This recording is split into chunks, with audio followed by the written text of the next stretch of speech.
Bien, eh, continuamos. Hablando de sintaxis, de gramática, ¿sí? Lo primero que podemos decir y que nos va a ayudar es que no tenemos ni género ni número gramatical, ¿sí? Es decir, no vamos a hablar de perros, perra, perro, perras, ¿sí? Sino que vamos a hablar del concepto de perro, ¿sí? Vamos a decir inu, ¿sí? Que es una palabra que arrastra la idea de perro, ¿sí? Pero que no tiene incorporado un género o un número gramatical. Entonces, cuando yo diga inu, no vamos a saber si estoy hablando de un perro, de una perra, de uno, de 10, de 1000, de un millón, de todos, o del perro ideal de Platón, ¿sí? Entonces, siempre va a estar ahí el concepto, ¿sí? ¿Qué nos va a ayudar a saber de qué número o de qué entidad estamos hablando? Bueno, va a haber sufijos, ¿sí? Sufijos que nos van a dar la idea de muchos, de pocos, de uno, ¿sí? Sufijos o prefijos que nos van a dar la idea de macho, de hembra, o palabras, ¿sí? Nuevas que me van a decir, vamos a decir perro macho de repente, o perra hembra, ¿sí? Eh, y vamos a encontrar, bueno, luego numeradores, ¿sí? Un perro, dos perros, tres perros, ¿sí? Para ir desambiguando eso, ¿sí? Lo mismo va a pasar, obviamente, con otros casos, ¿sí? Esto mismo de que no haya ni género ni número va a valer para los adjetivos, para los verbos, ¿sí? No va a haber conjugación, ¿sí? Por cantidad, ¿sí? O por género, ¿sí? En cuanto a los verbos. Me da igual si la persona que realiza la acción es una, ¿sí? O muchas, ¿sí? Y de hecho los verbos tampoco son conjugados por la persona que los ejecuta. No tengo una primera, segunda y tercera persona. Tengo el verbo hacer, ¿sí? Y yo hago, tú haces. Él hace, es lo mismo, ¿sí? Es hacer, ¿sí? Luego la persona va a estar aparte, ¿sí? Y eso me va a dar la idea de quién realiza la acción, ¿sí? Pero los verbos van a tener pocas flexiones, van a tener poca variación, pocas conjugaciones. No voy a tener un subjuntivo, no voy a tener un indicativo, no voy a tener un presente simple, un futuro continuo perfecto o pretérito pluscuamperfecto, ¿sí? No va a haber nada de eso. Va a haber dos tiempos, ¿sí? Un presente futuro, un pasado, y luego algunos modos que ya no van a tener que ver tanto con el tiempo, sino con la función del verbo en la estructura de la oración, ¿sí? O con la idea de si es pasivo o causativo, ¿sí? O volitivo o potencial, ¿sí? Vamos a tener esos factores jugando en los verbos. En cambio, ¿sí? Van a tener un valor negativo y positivo, por ejemplo, los verbos. ¿Sí? Los voy a conjugar, ¿sí? Como la idea de hacer o de no hacer, ¿sí? Y esos van a ser dos conjugaciones distintas del verbo, a diferencia del español que uso, ¿sí? El auxiliar, sí o no.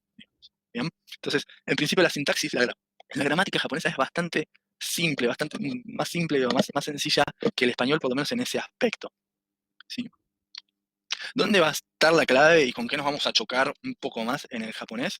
Es con las partículas, ¿sí? Las partículas son elementos, son palabras, ¿sí? Que intervienen en la oración, ¿sí? Y que le atribuyen, sobre todo a los sustantivos, ¿sí? Su lugar en la oración, ¿sí? Van a interactuar, ¿sí? Con los sustantivos, con los adjetivos, con los verbos, ¿sí? Para decir qué función está teniendo esa palabra en la oración. Si está siendo el sujeto, si está siendo el objeto directo, si está siendo el objeto indirecto, si está funcionando como circunstancial, como herramienta, como esto, como lo otro, ¿sí? Van a ser partículas en general monosilábicas o bisilábicas, ¿sí? Muy cortitas, ¿sí? Pero que con cambiar una partícula así o con errar una partícula, puedo estar dándole un matiz completamente distinto a esa oración, ¿sí? Entonces, ahí es donde nos vamos a tener que familiarizar, ¿sí? Y el otro problema que vamos a tener es que no vamos a encontrar que una partícula tiene un significado, una función, y listo, y ahí se acabó, y me aprendí esta partícula con su significado y su función, y ya me la sé. No, las partículas no tienen un significado propio firme, ¿sí? Sino que van interactuando, sí, según el contexto, según la situación. Entonces, una partícula que en una determinada oración cumple la función de indicarme el lugar donde se lleva a cabo una acción, en otro contexto me indica el medio, la herramienta con la que se lleva a cabo la acción, o el medio de transporte, ¿sí? O incluso me puede indicar que hago algo en compañía de, ¿sí? Entonces, va a ser un poco confuso y cuesta arriba al principio entender qué son estas partículas que están haciendo, ¿sí? Pero como dijo una alumna mía, ¿no? El japonés es como palabras sueltas, ¿no? Y las partículas son las que las van encastrando, ¿sí? Las van poniendo en su lugar. Entonces, quizás esa idea siempre ayuda un poco. Decir, bueno, yo tengo un montón de palabras sueltas y con estas partículas sí voy a formar el encastre, ¿sí? Y voy a darle sentido a toda esta secuencia de palabras, ¿sí? Por ejemplo, ¿no?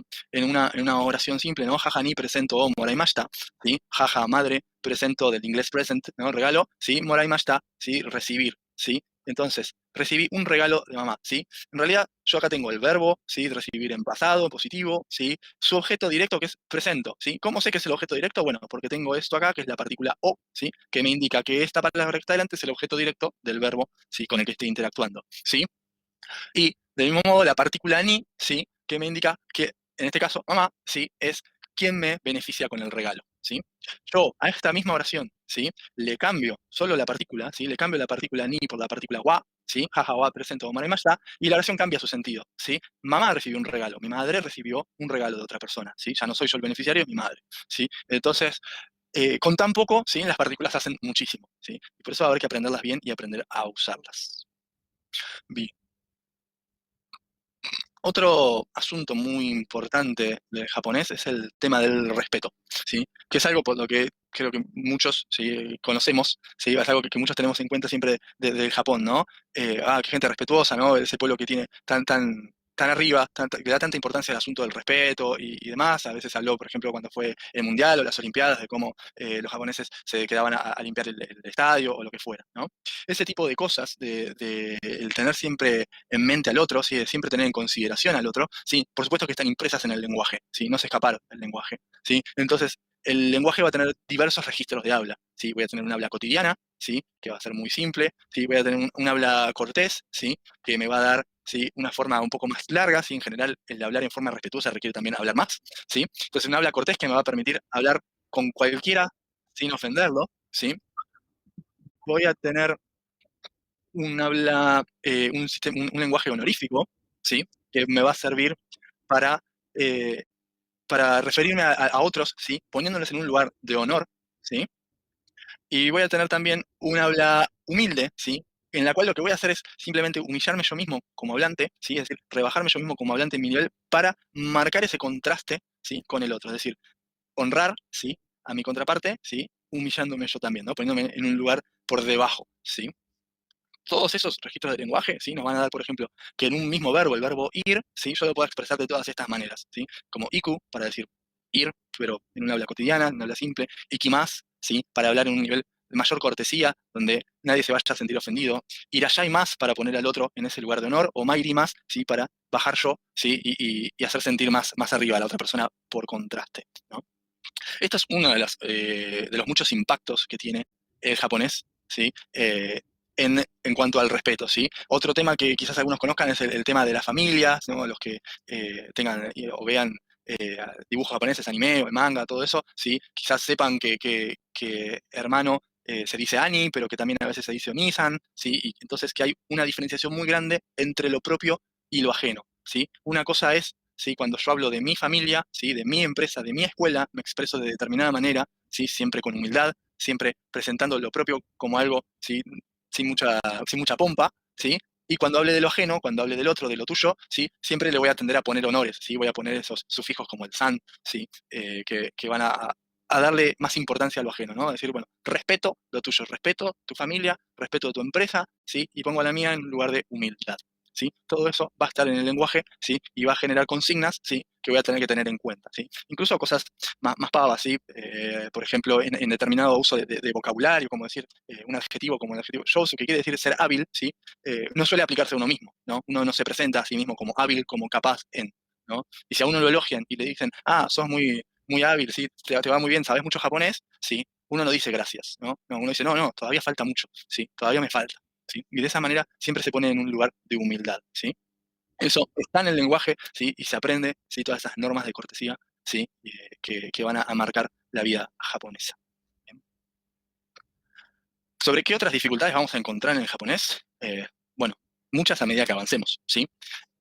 Nos vamos a encontrar, por ejemplo, con sufijos de conteo, con que hay maneras diferentes de contar sí, cosas, según sean largas y finitas, o pequeñas o grandes, que no voy a contar igual a los animales pequeños que a los animales grandes, que voy a tener una forma de contar casas, una forma de contar las plantas de un edificio, o copas, o lo que fuera, ¿sí? Esa va a ser una de las cosas que van a impactar siempre a los estudiantes en los primeros momentos, es decir, ¿cómo puede ser que haya tantas formas de contar? Bueno, no son todas tan diferentes igual, no es que no tiene nada que ver una cosa con la otra, pero sí nos genera sufijos de conteo específicos, ¿sí? Y que llegado el momento tendríamos que aprender a usar, ¿sí? Y a diferenciar unos de otros, ¿sí? Bueno, lo que decía, el lenguaje del respeto va a ser también otro asunto, ¿sí? El decir que un determinado verbo va a cambiar en su forma por completo, ¿no? O sea, si bien el japonés tiene dos verbos irregulares nada más, ¿sí? No tiene muchos verbos irregulares, muchos verbos van a parecer irregulares porque cuando se habla en forma honorífica o en forma humilde, estos verbos van a cambiar por completo, ¿no? No es que el verbo sea irregular en sí, sino que tengo que usar otro verbo que tiene otro matiz, ¿sí? De respeto, ¿bien? O también me voy a encontrar, por ejemplo, en una instancia mucho más avanzada y cuando haya superado la gramática básica, que como decía no es compleja, ¿sí? Lo que se llaman las expresiones gramaticales, ¿sí? Que son estructuras, ¿sí? Gramaticales que voy a usar para suplir todo aquello que el japonés no tiene y que otros idiomas sí, como hablábamos, por ejemplo, de determinadas formas verbales como ser un subjuntivo, ¿no? Un verbo que transmite la idea de que si algo pasara, que no pasó, pero que podría pasar, y que si pasara eso, ¿qué hacemos? Bueno, todo eso que el japonés no tiene metido en un verbo, ¿no? Como nosotros, lo va a suplir con expresiones más complejas, ¿sí? Que van a requerir su estudio también, ¿no? Que voy a necesitar, ¿sí? Entender cuándo se usa esta expresión, qué valor tiene, ¿sí? Y qué matices, ¿no? Si se usa por escrito, si se usa verbalmente, ¿sí? O cómo recurre a esa expresión y en qué momento, ¿sí? Diferenciarlas de otras similares. Bien. Así que, nada, dificultades como todo idioma puede haber muchas y cada uno va a encontrar las suyas. Uno siempre, ¿sí? Tiene su propio talón de Aquiles. Bien. A alguno le gusta más una cosa, a otro otra, ¿sí? Pero todo se aprende, todo se puede llevar adelante, todo se puede superar, ¿sí? Si me preguntan claves para aprender japonés, bueno, la primera tiene que ver con horas de estudio, como todo, y la segunda va a ser más horas de estudio, ¿sí? Cuanto más pretenda llevar yo adelante el idioma, más horas de estudio voy a necesitar. Si yo quiero aprender un poquito nada más y quedarme ahí, sí, va a ser una cosa. Si yo quiero llegar rápido a un nivel muy avanzado, voy a necesitar muchas horas muy concentradas, ¿sí? Pero lo más elemental para mí tiene que ver con la distribución de las horas de estudio, ¿sí? Siempre insisto en que no tiene mucho sentido tomar una clase un día, ¿sí? Dejar pasar 3 o 4 y luego querer ponerse 6 horas en un solo día a estudiar todo, ¿sí?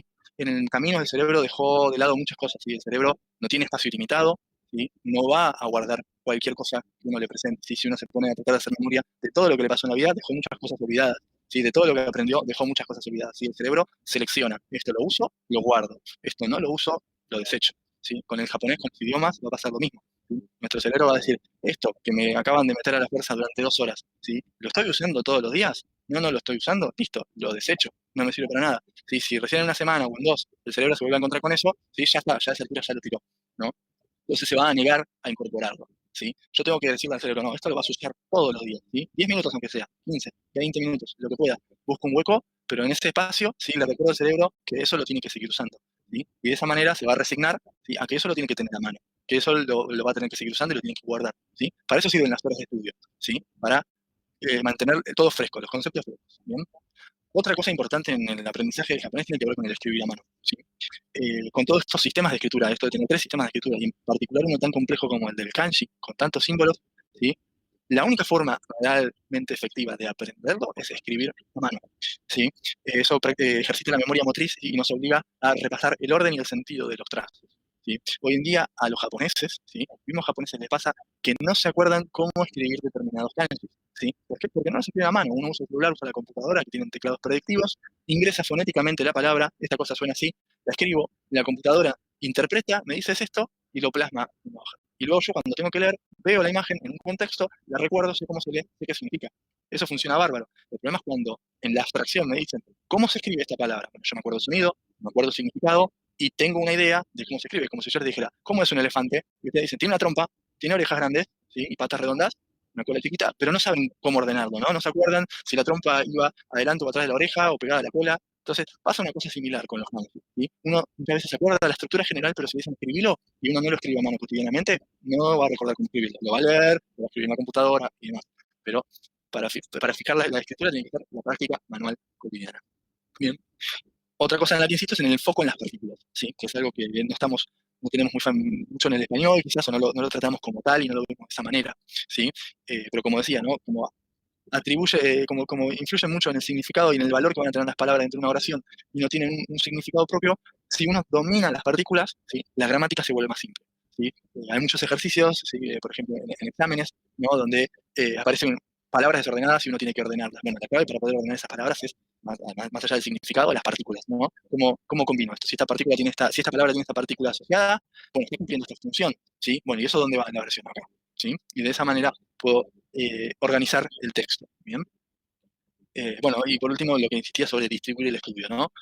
No tratar de romperse la cabeza en unas horas un día, sino hacerlo por algunos minutos quizás, pero que sea diario, ¿sí? Que nuestra mente se vea obligada a practicar eso a diario, ¿sí? Sobre todo cuando uno no tiene un contacto obligado con el idioma más allá del propio estudio, ¿sí? Yo tuve la suerte de experimentar con el idioma durante 9 horas por día, 5 días a la semana, sí, fue muy intensivo, ¿sí? Y eso me permitió llevarlo a arraigar el conocimiento, ¿sí? Si no tiene más que el estudio o lo que pueda de repente chatear con alguien esporádicamente, ¿sí? Por una aplicación, ¿sí? Lo que va a necesitar es contacto a través de texto, a través de audios, todo lo que pueda, ¿bien? Poder se puede, ¿no? Yo soy la prueba viviente, aquí estoy, empecé de cero, ¿sí? Y hoy bueno, tengo toda esta experiencia y todo esto para contarles sobre Japón.